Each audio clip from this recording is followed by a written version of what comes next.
you're good to go. And Peter, I will also need to do a slideshow, and I was wondering if I could share the screen in about 2 minutes after I Yeah, you start. can do that. You can Thank do you. that. Yeah. Hello, everyone. I'm Sonia Frankworth, and we are here with our subcommittee regulations and legal for our sewage disposal working group. I sent out an email. I hope you all received it. I pretty much took all of our comments and what we've been working on and tried to put it together so it flows a little better. The first item on our agenda, though, is to figure out when we're going to meet next. We have a meeting next week for the whole group, so I was hoping we could do it in 2 weeks, which would be Wednesday, November 19th from 2 p.m. to 3 p.m. Does anybody have any issues with that? Jim?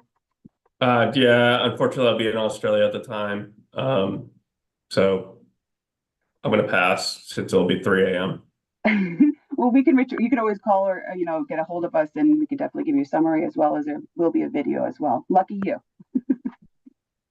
No, Australia sounds like fun. Is there any other issues? Anyone else have any other issues? No? Okay, great. Okay, so I would like to share the screen, Peter, if I could. I have a PowerPoint. You should have the ability to share. Oh, okay. I'm not really sure how I do that. Can you guys see the PowerPoint? Oh, here it is. Okay. Sorry, give me 1 second, guys. I'm sorry, I'm not familiar with this. I gotta just flip that over here. My apologies. It's just going to, here we go. All right, can you see that? Yes. Okay. Let me start from the beginning. Okay, so this is just, again, like a recap of what I sent you in an email. We can go through each and every one of those topic points. This is our sewage disposal working group. We just went through that. The topics that we had discussed, and again, I had sent out in an email, pretty much go along with Rob Miller's initial phrasing with how to kind of take the topics and categorize them. So we started with public health and environmental protection, cost and time impacts, housing and development implications, regulatory threshold and jurisdiction shift, as well as funding. We just need to keep in mind as we go through this is how and where do we address these topics in the proposed regulations and technical standards, okay? The first topic, again, using a lot of what Rob Miller had given us in an email. So the first part, we didn't spend as much time on this as last time as the next part, which is cost and implications, which I have a lot more information on those slides. Here we're talking about, are the proposed regulations adequately protective of public health? So I was with the Nitrogen and Environment Committee on Monday for a 4-hour meeting. Very, very productive in my opinion. We do have to look at these and see how they're going to relate into the regulations and the technical standards, okay? So the Nitrogen Environment Committee is really hammering down on what would be considered sensitive areas, et cetera. But for us in public health, one of the first things we want to think about is this protective of our shellfish beds? Is this our bathing areas, our private wells? And if not, where in that regulation should we address it? Some of the things that we consider would be helpful, workforce development. Again, now where will we address that in our regulations? And again, not identifying sensitive areas, the definition, but more so where would we put that in the regulations, okay? The second one is the environment one, which is the same thing, adequately protective of the environment, not environmental health, more environmental protection. Just a short thing, identifying a couple of things, waterfront properties, wetlands, and then how do we address these in our proposed regulations and technical standards? Does anybody have any issues with the public health and environmental protection focus? I don't have any issues. I just want to pipe up and say that when we get to the environmental, because you just made the distinction between the environment and environmental health, there are going to be some considerations in terms of sort of DPH scope, because we're fundamentally a public health agency. And so there's, we're going to need to be able to defend any, regulatory provisions that are protective of in the environment, also in terms of health, right? Because that's our scope. So we'll need to be kind of thoughtful about thinking through those issues. I just wanted to lay No, I that out totally because agree, that's kind of the Dante, and difference honestly, between deep and DPH, right? When you move some of this stuff from deep to DPH, the focus naturally has to change a little bit. absolutely, absolutely. And in the nitrogen environment committee, that's where they're really going to hone in on what it is. Right. And when they figure that part out, so at the very end, I'm going to actually suggest to you guys that we meet with the nitrogen environment group, because it's Mhm. kind of like whatever they're going to recommend to us. Now we got to figure out where that would be in the regulations or the technical standards. And you're absolutely right, Dante. So that was just the first topic. We didn't really go too much into that last time. So I would like to get to the second topic, which we seem to have a lot of discussion about. Okay. Cost and time impacts. I'd like to give you guys a minute just to take a look at the slide. Pretty much what we discussed, not last week, but 2 weeks ago, is where I put a lot more time and effort into these two particular slides of cost and time impact. We discussed how this could affect our staffing, how this can affect review time, not just us, but also DPH and DEP, the resources, identifying the resources, initial review periods, and how does this relate back into the regulations, right, and back into the technical standards. And this is probably where we'll be talking a lot more about training and again, where that's going to go. Okay. The other part is, how is cost and time impact going to impact our developers and homeowners? Higher density construction projects and, greater cost for systems. So again, this is pretty much everything we kind of talked about, jammed into 2 slides. I would love for you guys to take a look at them. You can always give me, comments or whatnot, and we can change them going forward. But like I said, we spent a lot of time on this topic because we're talking about a lot of funding. And again, another point that's going to be at the end is I believe that we need to have a joint meeting with the funding and process group, because we did talk a lot about that. Okay. The next one is housing and development applications.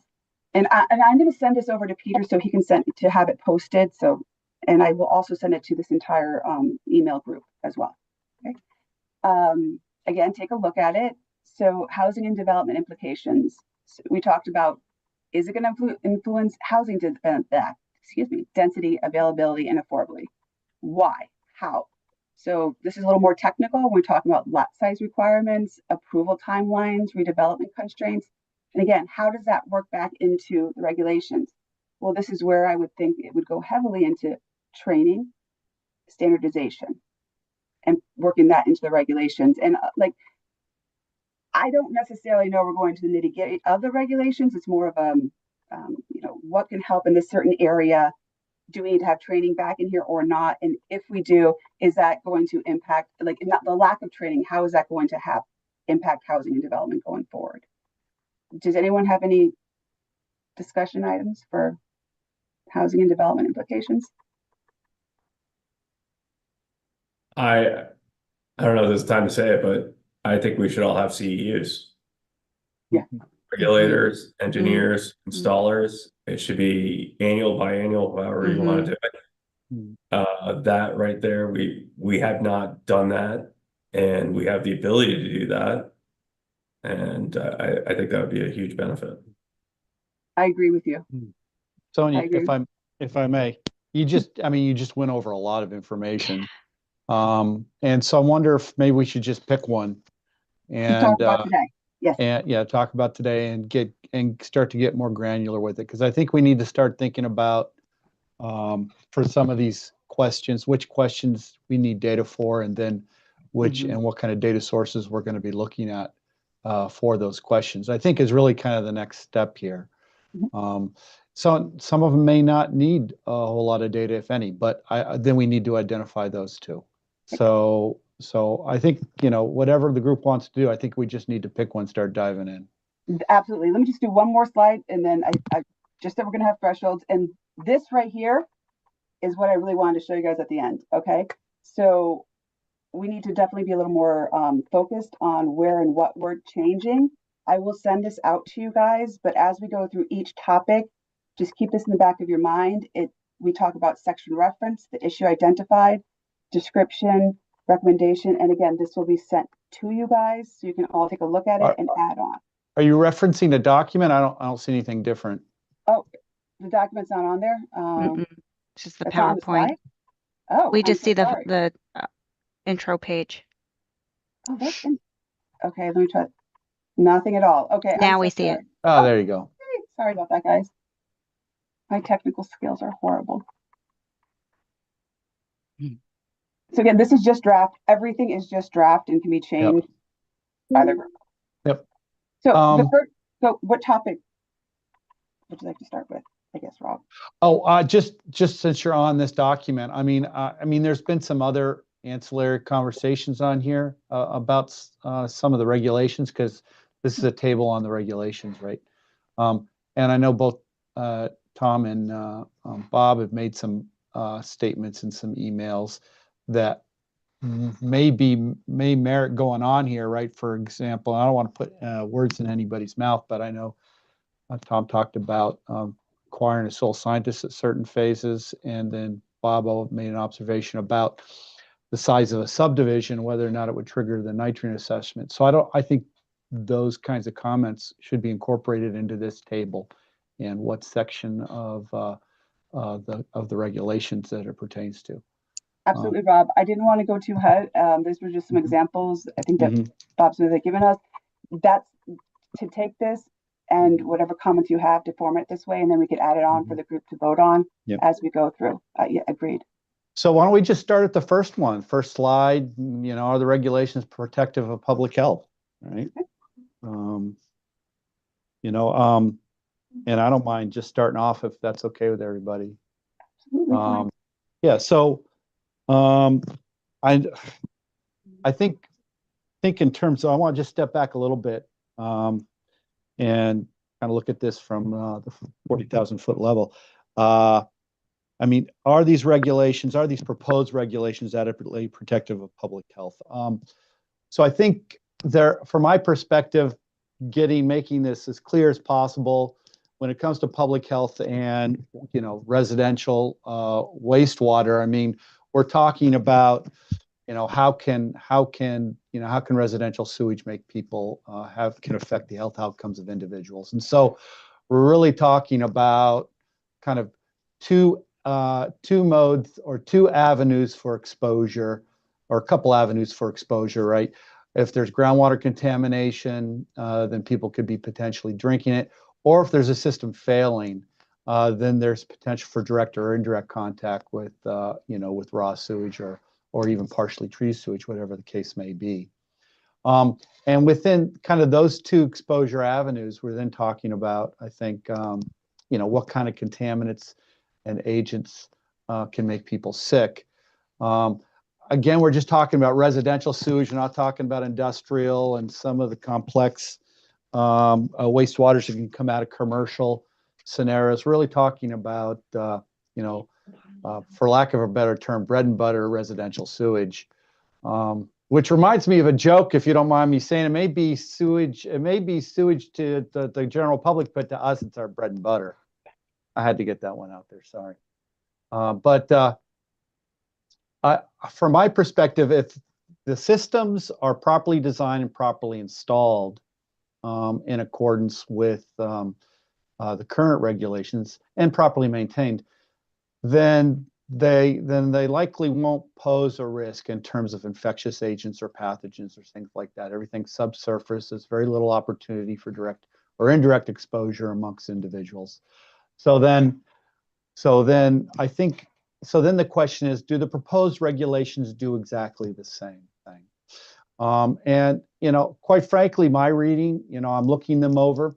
I mean, there are sections, I think, where we can talk about technicalities in terms of maybe tightening them up to assure that systems don't fail, or at least are adequately installed. And from that perspective, they're, I think, protective of public health as it pertains to infectious diseases and pathogens.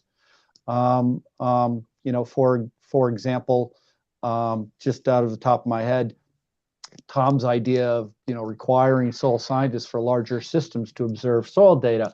Again, that's just kind of shoring up the protectiveness of the regulations. As they stand now, they're pretty close in terms of what we currently require under the current regulations. the highlights and the main differences are associated with small community systems and larger individual residential systems, under the 10,000 threshold. So then I guess the question is my mind, again, I'm kind of throwing a line of logic out there. If the current proposed regulations, the main differences are allowing larger systems, the regulations themselves aren't substantially different other than those kind of milestone items from the current regulations, then in my mind, the question is, are larger systems going to pose more of a public health risk, or small community systems are going to pose more of a public health risk than they otherwise would had they stayed with the DEP, right? Because that's what we're talking about here.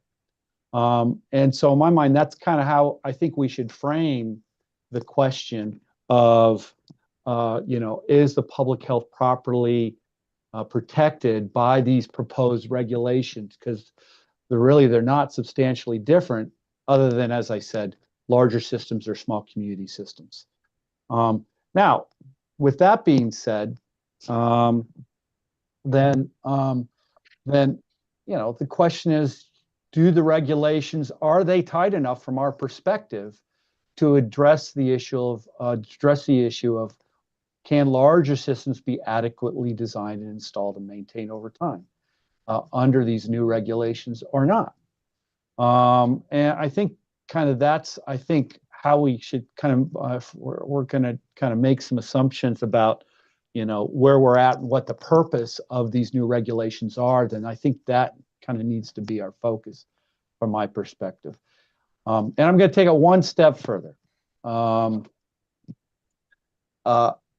If we're then talking about larger systems, or larger systems and smaller community systems, and do these regulations adequately protect public health as it pertains to pathogenic organisms and infectious diseases? And I just want to step aside before I jump to my next kind of piece of the logic here, is that I'm not focusing on nitrates and nitrogen, because that's a whole nother issue, right? And that's actually technically, according to the current framework of the work group, marginally under our purview, but not our primary purview. It's another subgroup, which is why I'm kind of focusing on this right now. Not saying we shouldn't talk about it or deal with it. I'm just acknowledging that fact. But going back to my logic regarding the larger systems as it pertains to protective of public health, as it pertains to infectious agents. Generally speaking, my sense is, from reading and reviewing them, I think they're reasonably protective of public health as it pertains to infectious diseases. I think there's a reasonable amount of oversight provided for by local government. I think that there are some areas we can get granular with and talk about, and there are areas for improvement. For example, the section which expands the role of the professional engineer as one who is in a position pursuant authorized under the proposed regulations to assure the accuracy of the soil data.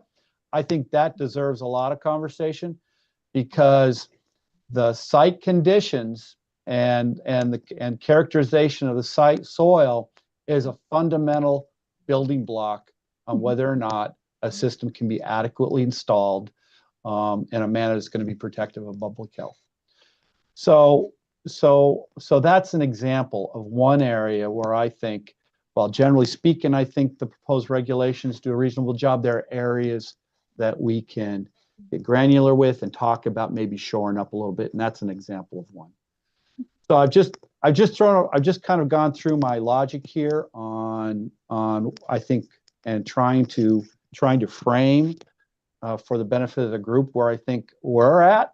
And obviously this is just one person's opinion and the work group on this. The example of the assuring the soil data is one piece. There are many others, and that table highlights a number of them, right? where we can maybe shore it up to make sure we're comfortable with that it's protective of public health as it pertains to the risk of exposure associated with infectious diseases. But Rob, I agree, but the one point I would like to just interject is that there are very sensitive areas. Of course, I'm going to say that, right? Yeah. Being up the shoreline. So just making sure that we have that as well. I don't know if they're as protective of our shellfish beds, our bathing areas. We get the disease reports if there's an infection or if somebody gets sick. So I agree 1,000% with everything that you just said. Just throw in that other section. So yeah, so you're right. I've been spending my entire career in the hills of Eastern Connecticut. So maybe take a moment to explain that piece of it to me, because in my mind, I'm thinking that if a system is properly designed, properly installed, and properly maintained, okay, then why does it still pose a risk as it pertains to infectious diseases? Nitrogen's a different story. Explain to me why it would pose a risk to shellfish beds. I'll let Jim go first, and then I'll definitely. Because just lay it out for me. I don't have an answer here. The one thing I'm hoping to see come out of the nitrogen group is the identification of those sensitive areas, because I think they're going to have a very much different, you're going to have to go to this part of the code to get a treatment or a denitrification system. I think that's going to be, it absolutely makes sense with what I see nationwide. Sensitive areas, you could accomplish that. So I'm really hoping that definition comes out very strong, because I think that will address if these regulations are going to improve public health. At least sure, that makes sense. That makes perfect sense. But if you're dealing with pathogenic organisms, as long as they're exposed to arable soil profile in a properly designed septic system, then they're pretty quickly attenuated in that media, right? Yep. Again, I'm focusing on just the infectious disease pieces, not the nitrogen. And so then with that understanding, can somebody explain to me why shellfish beds and other sensitive areas are a potential problem under those circumstances? Dante, do you want to take this, or do you want me to? No, I want you to answer that. Before we lose the threads, I just had a couple of comments. And I think, first of all, Rob, the way you laid it out is also the way we've thought about it from the DPH perspective is, basically how can we support the transfer of jurisdiction of these larger and different types of systems into our existing regulatory approach, because we don't have the capacity to approach the regulation of these systems the same way that DEEP does, right? Like we can't do the kind of ongoing monitoring or the individual permits that DEEP functions with. We have a prescriptive approach. And so that was kind of how we took on this task, was like, how can we,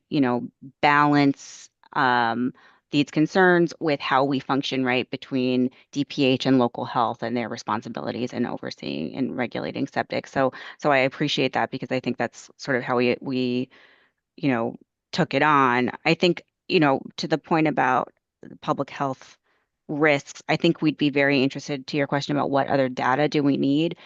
Like, are there specific public health concerns associated with the larger systems other than nitrogen that we haven't thought about? And that's something that would be important for us to learn if we're missing something. Because again, systems of this size are new to us. And so if there's research out there that we should be reviewing that would indicate that the way that we've structured this with our prescriptive approach is not adequate, now would be the time for us to learn about that and think about what we have capacity to address there. And then lastly, on nitrogen sensitive areas, after these regs went out for comment, there has been ongoing discussion and research and understanding about, the challenge, of course, is that we need to set standards that are statewide, right? And so how do we do that in a way that balances what Sonia's going to teach us now about, the realities of living in what's probably a nitrogen sensitive area or on the shoreline. And so, I think there could very well be a direction that's taken that breaks that apart in the regulation. So although I know we have to work on what was presented for public comment, I think, that door is definitely not closed, and it's something that we've already talked about internally. So I just wanted to share that. Okay, so I can go on my tangent of coastal areas and sensitivity and lakefront properties. Okay, so in the shoreline from here to Old Lyme, well, most of Old Lyme, not all of Old Lyme, we're under orders, and does have to do with nitrogen, Rob. However, we also have issues where we have dug wells and drilled dug wells, mostly in areas with well arcs all over the place and septic systems all over the place. I believe Ms. Dixon sent us that PowerPoint that talked a little bit about nitrogen into drinking water, right? So that the elevation of nitrates in drinking water, private wells. We can definitely take a look at that. I do know that the other group is taking a look at it as well, the nitrogen group, and looking for data as well. If there's any information that I can find, I will definitely provide you with it. As far as shellfish beds and bathing areas, we also have to deal with a lot of flooding. Now, I understand we're talking about new development, but on the shoreline, everything's a tear down rebuild. And for us, we have very tiny lots that people are trying to jam a lot of flow onto. We're dealing with private well arcs as well as water treatment, wastewater disposal systems and stormwater systems, which all could elevate that nitrogen, especially if you have a private well in the area, which could or could not be a problem. The soils over here can be very sandy, but sometimes that doesn't actually clean out renovate the pollutants as much as slightly siltier loam would do. I know we're having areas in Guilford that the sandy soils is absolutely rising. The groundwater is rising with the rain that's coming down, and some of our systems are underwater. Once our systems go underwater, they're not doing the job that they should be doing, which increases the issues that we're talking about. I'm always going to talk about coastal flooding and climate change. I know that's not really the area, but it does impact us on the shoreline, whether that goes flying into the shellfish beds and the bathing areas. Does anyone have any questions? Because I can go on and on and on about coastal areas. Yeah, so I want to clarify a couple points. Again, you talked a lot about nitrogen, and I wanted, for the purpose of my point, okay, I want to move away from nitrogen just for a moment. And I heard you say that, that there are a lot of private wells, some of them dug, and that you do have groundwater issues, sometimes the groundwater infiltration during high water table periods. Yeah, absolutely. But my sense here is that what you're describing, they're sensitive areas because of existing conditions in terms of density of development of housing. So I go back to my original statement, which is a system properly designed, which means it's going to have arable soils above the maximum high groundwater, which means it's going to have an appropriate separating distance between a private residential well.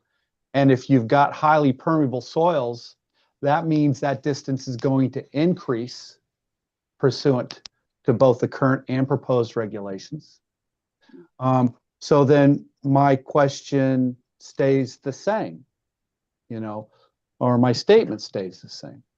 If you're dealing with just pathogenic organisms and a system's properly designed and properly installed with current regulations, and also I think under the proposed regulations, where other than there's some areas where I think we need to shore it up, then I think with respect to pathogenic organisms, then I think it's relatively protective of public health. Understanding that there are lots of existing conditions that are currently non-compliant, and you have to manage them as best you can, which is why you guys are under orders. But I just want to get a baseline consensus here, if it's possible, on that point. I don't know. Maybe we can't get there.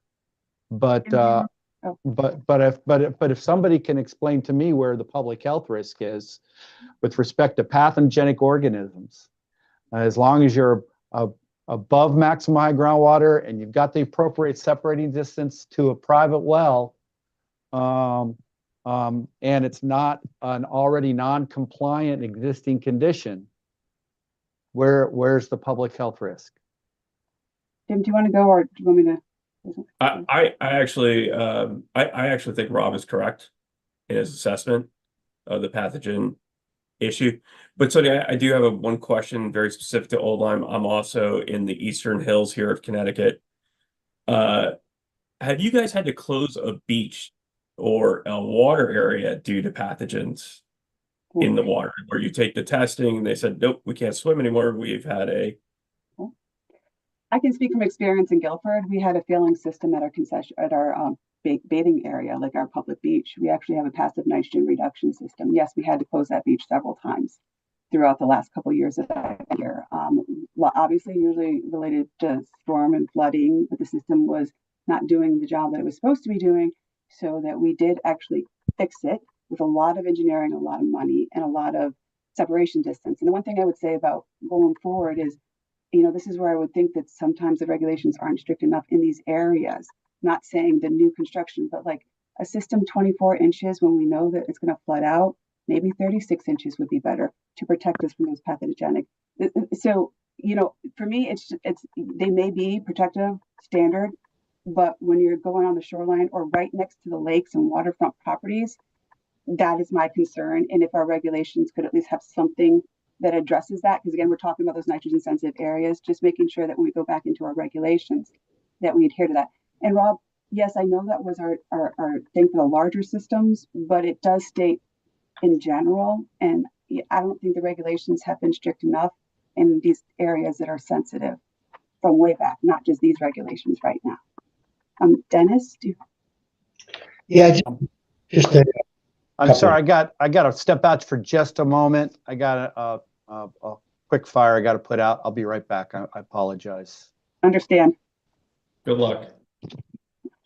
okay. On to Rob and the comment made. The pathogen, Connecticut DOA, 18-inch separation. DEP has a 2-foot separation. So maybe there needs to be some units. 18-inch not leave a lot for visual error in the field. If you're off by 6 inches and you got a high, range, something else, all of a sudden you may not have that pathogenic separation. Massachusetts has 4 feet of separation. New York has 2 feet and so forth.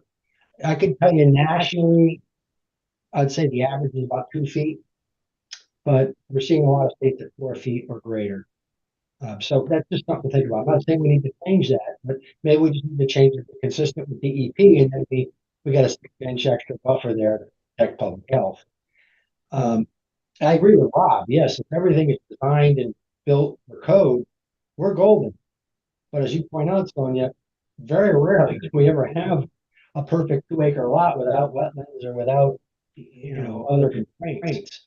A lot of these are tear down units. That's where I think the home builders are making their push. Hey, what can we do to incorporate newer technologies to take advantage of the improvements they bring to protect public health, and let's reduce our setbacks, not to but, why we have a 10-foot setback to property lines is beyond me.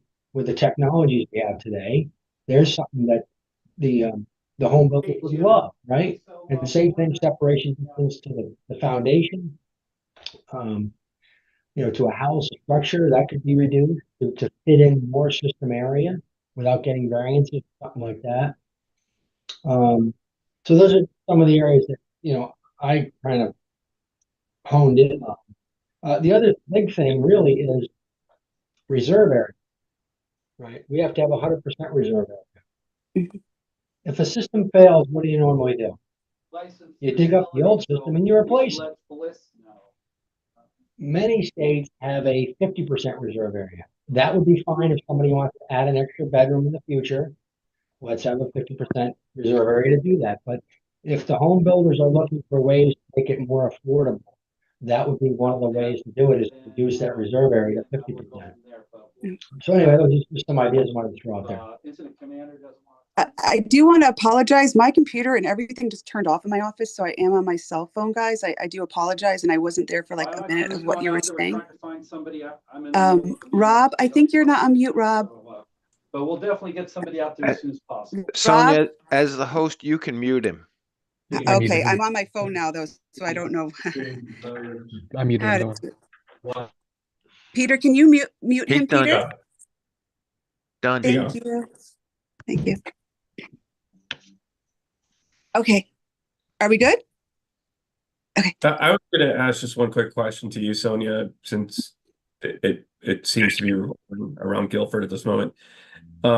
Would a soil scientist help with some of these systems that you're seeing, these issues where they're flooding during high water events, identifying where that, where that high water table would actually be, and then that would promote better systems in that area? So yes, a soil scientist would be helpful. But the other thing for us, so we talk about radial flow on the shoreline. We talk about having monitoring wells and actually testing around a high tide cycle. These aren't usually things that are in the regulations. So like you're on the shoreline, you're on very sensitive areas. You work directly with DPH, but it would be helpful if that kind of stuff was more inserted into the regulations so that all sanitarians can follow it. Because if I came to the shoreline and I didn't do this all the time, like I've worked in Clinton, Old Sabre, et cetera, I wouldn't know what to do. Sorry, did someone say something? Oh, okay. I thought I heard something. Okay. So I think a soil scientist, I also think making sure that we talk about, checking around the tide cycle, because it is flooding. It is more intense precipitation. I know that we're not really talking about climate change in this group, but that is something that we on the shoreline and the engineers and sanitarians, we all have to be very conscious of it, because I've actually seen plans on here that come out that says not responsible if system floods out. That's kind of alarming in certain situations, right? But that's the type of work we do on the shoreline. And that's probably, we have small lots, but a lot of this tear down rebuild, it does happen. It doesn't say it's brand new property, but if you have a 3-bedroom house, you could tear it down and put a 6-bedroom house. Sandy soils, great, because it goes away real quick. But is it actually cleaning it out before it hits that well? I don't know. I don't know. That's stuff that nitrogen is looking into. um, so for me with the regulations, I just want to make sure that as we go forward, that we identify these natural sensitive areas and put something that's a little more regulatory language to back us. We're stuck in these fights, and the first thing someone's going to say is that's not protective of public health. I have a couple of situations right now that I'm dealing with. So would anyone like to join in? Again, I'm on my cell phone, so I do apologize, guys, but I can't see everyone. I'm sorry I stepped out. Literally got a fire I got to put out, literally. But I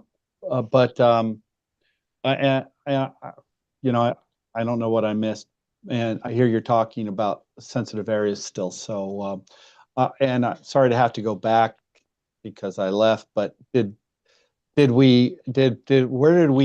we stand on the question of, as it pertains to infectious diseases, infectious pathogenic agents, and the issue of the proposed regulations, and are they protective of public health as it pertains to, quote, sensitive areas? I know nitrogen is an issue, but I'm looking for something that, because me, I'm a public health advocate. If we need to make recommend material changes to address pathogenic agents in the larger systems, above and beyond what is in the regulations now, I'm all for it. I'm just looking for a scientific reason that we I think do that. That's exactly what we need to do, is bring some of that data into this meeting for next meeting. Mm-hmm. I wouldn't be able to tell you right off the hand too, but I think that we need to get some more information, and we can do that for next meeting. Or I can send out what I can find, and if anybody else finds anything, please send it through. Well, so what kind of data would that be, right? How many large systems which were installed in accordance to the regulations are contaminating, drinking water, proximity drinking water wells with pathogenic organisms? We don't have a place where we go for failures, right? We don't have a statewide water process. And I know for a fact over here down again, of course, I'm going to reference Guilford or town I worked in. We had a massive issue right on the tip, and it did affect the shellfish beds. Yes, it was in the 90s, but that did happen. So, unfortunately, we don't have a state database that follows these failures. So, I wouldn't be able to say, but looking through past projects, I've seen issues, or, Department of Aquaculture involved, Department of Environmental Protection involved. With systems that were properly designed and installed and maintained? Yeah. Okay. Again, near the shoreline. Again, we have, it's a little different down here too. The shoreline is changing, flooding, and yeah. So pathogentic organisms are getting from, those properly installed septic systems into groundwater and then into surface so we're water, talking- or but you're how talking is it about- transport? How are the agents being transported, and kind of where are they being transported? The sandy soils, it flies through and it doesn't do as much treatment. But one of the things that we had talked about when you were out, Rob, is that, at some places in some states, it's like 2 to 4 feet to the groundwater. Mhm. And we can't talk about climate change impacting our stuff, but Okay. it is starting to flood out some of our systems. Okay. Like I was just, so I will definitely look up some information on shellfish. I can definitely contact George Hofelder or Suffolk County to see if they have any data. I know that there's data out there on kind of travel times on the viability of pathogenic organisms in inheritable soil profile. I think that those studies exist, and I think kind of that's where we should be looking at if we're looking to identify a safety factor in sensitive areas as it pertains to pathogenic organisms. Mm-hmm. And remember too, nitrogen and environment will be discussing the actual implication of this, but where we're going to find this in the regulation and replace it. I do think that having that joint meeting is extremely important, because I think it's going to hammer down some of some questions you have, Rob. With I know that there is an AT engineer on there, Mark Lancourt, and Stu, and and Dennis, your engineer as well. That maybe we could have a conversation about this, and then when that happens, where does this go in the regulations? Should there be a section that identifies natural areas that are more sensitive, and then the other areas? And in that areas, should we have a soil scientist, or should we require, testing around high groundwater testing around a high tide cycle, that kind of stuff? Does anyone have anything else? Again, I'm so sorry, I'm on my phone, guys. Yeah, I just wanted to speak to that. I mean, maybe a place for you all to look is what was brought over from the old reg or current reg is the areas of special concern, and the standards that are required there, where there is language that says, the commissioner or the local director of health may require a study of the capacity of the surrounding natural soil and that kind of stuff. I mean, maybe is that a place where you want to add some nuance, or suggest recommend some nuance that's specific to shoreline, climate change, et cetera? I mean, there's already a provision that requires, a more robust set of regs for areas of special concern. It's there. That's a good point. I mean, one such category is highly permeable soils, right, which would be consistent with shoreline conditions. Yes.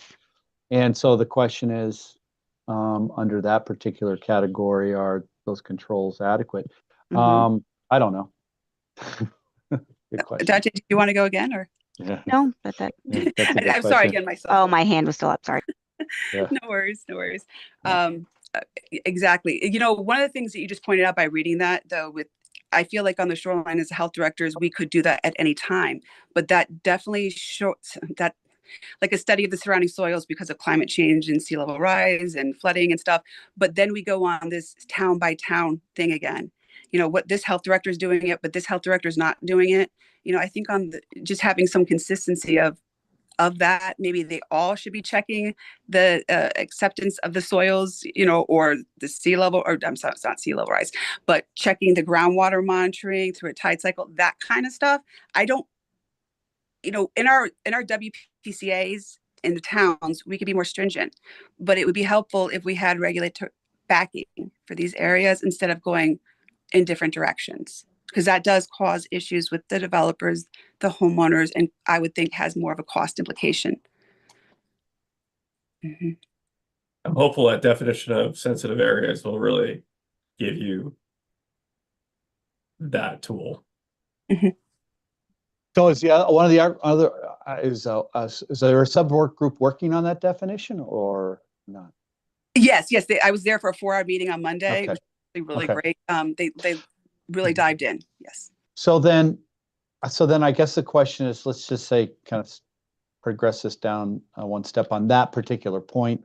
They come up there, it sounds like they're going to be focusing on basing their definition around concerns associated with nitrogen loading. Are we going to have the same kind of, is it going to be, is a definition that with that basis going to be adequate for pathogenic organisms? My sense is that, I could be wrong. My sense is that it, because they're two completely different contaminants and characteristics are completely different. My sense is if they can cover it with, if it's defined to address nitrogen, then it'll probably be adequate enough for pathogenic organisms. But again, I don't want to make that assumption alone. We're in a work group here. No, I think Rob, I think you're right. Like, I nitrogen agree. concern. You're right. Yeah, but I agree that it's the right way to ask it because if we put forth something that is protective of nitrogen and we can show that it would also, address some of these other concerns, like then we can kind of get it all addressed, cohesively. Agreed. Mhm. Does anyone not agree to that? I should say. No. Okay. So it sounds like though, in terms of kind of the original question I framed, that other than perhaps potential of the, other than sensitive areas that that maybe the proposed regulations are protective of public health as it pertains to in pathogenic organisms. And I don't mean to come across as pushing this. I'm not. I'm just trying to. I don't want to come across pushing, but I just want to get a sense how other people, notwithstanding the sensitive area issue, and it's interesting to hear Sonia talk about some of the challenges they're having there. Highly permeable soils. It sounds like much more permeable than we would deal with. I mean, we have stratified drift sand gravel soils in a lot of areas around here. They're highly permeable, but we've never seen pathogenic contaminants in area wells as a result of a system that's been properly designed and installed. So it's interesting to hear that you guys have. So that's something. So Rob, the other thing I think is great that because you were chosen for yes, properly septic systems, Eastern Highlands, and then here on the coast. So we do have different things that we deal with. And I think that this is a great way that the legislators have put this together, that we have different views of where we work, and now we're discussing that with the entire group. And I think that's great. Mm-hmm. Anybody have anything else to say on this particular topic? I think we all agree for the most part with Rob. Yeah, Sonia, I was thinking. So I don't even know. Oh. Go ahead, Rob. Bob. Go ahead, Bob. Go ahead, Bob. I was going to say, well, we're waiting on somebody to define an environmentally sensitive area, which, if the regulations become law, you may not agree with their definition. It may not. The environmental sensitive area may not be defined for your area until a while. What if we were to look at, okay, since we're thinking soil scientist, if you are within X number of feet of a wetland or open water, whether it's fresh or tidal, if you are within X number of feet, then you must comply with 24 inches above maximum high groundwater or 36 above maximum high groundwater, because that determination has to be made by a soil scientist, and that's somebody that's trained, and that person can work. It doesn't matter if you're in Litchfield Hills, you're in the quiet corner, or you're down on the Gold Coast. Oh, I agree. I think soil scientists should absolutely be involved. I've always thought that. we've got tricky soils down here. And yes, that is something that we would put into the regulations. Okay, this would make it more protective of public health or environmental health, environmental protection. Can you guys hear me? Mm-hmm. Oh, I'm sorry. Pop's face froze my phone. Sorry about that. Presumably the counter argument would be cost, Yes. right? So I think we just have to always be aware of, what the pushback is going to be on one side or the other. Which is the next meeting to total slides. You can review them right beforehand because we did have a lot of conversation. And I think that the first two kind of subgroups, the two topics kind of, I want to say it get a little confusing, but now we're also talking about environmental protection. That was the charge to look at and try to balance it. Public health wise, well, we don't normally do that. So the environmental protection part, well, I'm hoping we're going to get some help from our subcommittee friends over the nitrogen and environment group. Yeah. So that was like just the first question. And I've definitely got a lot of responses that I can write up and send it all to you guys, meaning just kind of summarize what we talked about. The environmental protection, does anyone want to go into that, or should we just try to wait for our meeting with nitrogen and the environment to talk about environmental protection? Do we have that scheduled, Sonia, to meet with that subcommittee? Nope. That's what I would talk to you guys about. Okay. Yep. And we are getting close, so we may as well have that conversation. I will reach out to the co-chairs. The funding group, I think, is huge because we had a very robust conversation, 2 weeks ago on that. So I would like to try to get a hold of them. Maybe we can have them come in the next couple of weeks to our meeting, or just somehow do a joint meeting together, as well as nitrogen, the environment.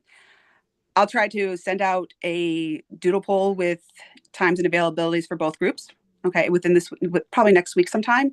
And then next week we're meeting as a whole group anyway. So, everything that we're talking about in the subgroups will be voted on in the big group. So this whole environmentally sensitive area that we're talking about, nitrogen sensitive area, whatnot, that will be looked at by the total group, not just by them. So I think that's going to be a good time to talk to them and see where they're headed with that, so we can figure out where that needs to go within the regulations.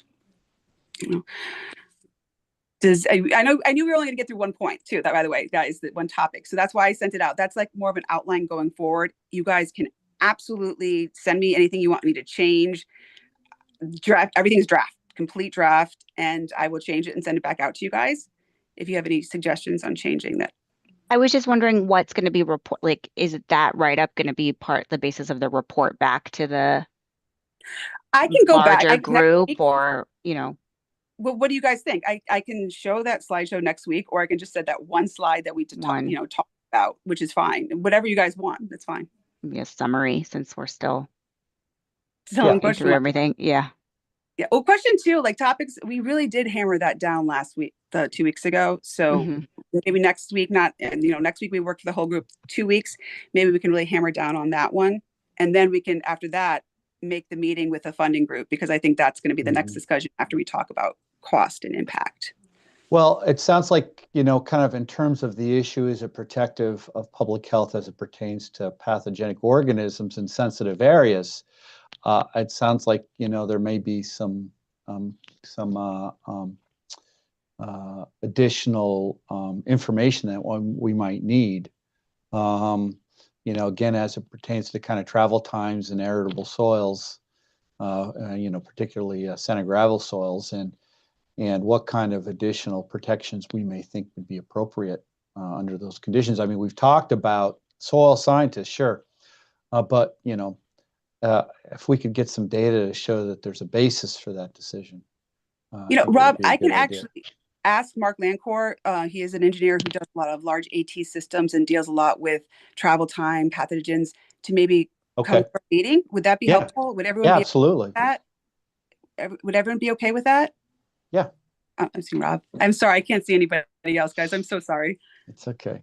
I'm assuming everyone's giving me a thumbs up. They're all shaking their heads up and down. Up and down. Thank you, Rob. Thank you. Okay, so I will definitely reach out to Mark Lancourt, see if he can at least hopefully come to our next meeting in 2 weeks. I do talk to him quite a bit, and have him present to us on if it is public health issues and travel time and sandier soils. He's currently doing. We have quite a few AT systems in Guilford, and we have discharge monitoring reports. It talks about all the pathogens, and I think he would be a great person to have come talk to us. So I will schedule that. Hopefully he'll be able to come in 2 weeks. I will let you guys all know by email and keep everybody posted from this group. If there's data about other states using more protective distances or depths, that could be helpful too, because if we can show that we're not protective enough compared to our peers. Yeah. Yeah, it's excellent. I can definitely, I'm all of the Words. counties regs, so I can find those information, that section. If anybody else deals with other state, Barnstable, I think would be great too. I'll take a look and see where I can find if anybody else. I know Jim and Dennis, you must be dealing with other states and have a little bit of an idea, as I think Jim said before, about separation distances. But yeah, I think that's great, Dante. I'll reach out myself. If anyone else can reach out to other states, that'd be great too. And send you back, of course, the group back, the whole, whatever I find. That's good. Good. All right. Again, Rob, I'm going to look at Rob because Rob is the only person I can see right now. I'm sorry, Rob. I'm sorry you have that burden. Rob, is there any questions? Are there any hands up, Rob? Can you let me know? Yeah, I will. I don't see any hands up at the moment. Okay. We're closing in at 3:00.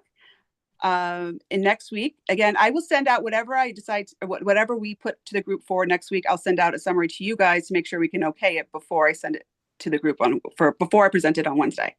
Yep. That sound fair? Yes. Okay. And Sonia, when do we have to have our answers by?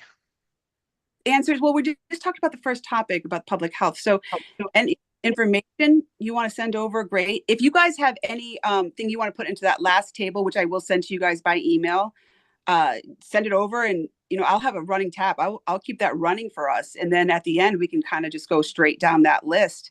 Some of it might be positive, some of it might not. Some of you guys might have some different things to put in there, like, hey, maybe we should increase it by another 6 inches, separation distance, that kind of thing. That can be a working document, and please add what you guys think on it from the state. And also, after we look at the other state regulations, I think that we might have some more ideas, but there's no timeline on this one. I think this is more of a running document that we can keep adjusting and changing until this group is satisfied with it. Okay, no, thank you, but the question I was asking was, when do we have to, as a subcommittee, when do we have to have our findings turned into the larger group? Okay, so and during the first meeting, I think it was, we're going to be doing data finding and defining our focus group and data defining until November. December, we're going to start writing it up. I believe we were trying to get it to them in January sometime, the full recommendation. Yeah. So I do apologize. I know this is a bit of an aggressive timeline, but at least we're meeting once a week in this time period. I know there are regulators on here that you guys might have more of a difficult time scheduling time to have these meetings. I do apologize for that, but I think we're headed in the right direction. Does anyone have any other questions? Now I only see Bob. Anyone has, Bob, is anything anything to you? Well, if I start talking again, maybe I'll be on front and center. Hey, how's that work? You're back. Yes, you are, Rob. Okay. All right, guys. So I will call for an adjournment unless anybody wanted to bring anything up with 2/3 vote, which I don't think so. Okay, is everyone in agreement for adjournment? Rob, can you let me know? Yeah, I move we adjourn. Seconded. Say all in favor. Cool. I think you're good to go. All right, great. Thank you, Peter, for all of your help. And I do apologize again about my whole computer thing. I have no idea what happened. Have a lovely day, guys. Have a good one, guys.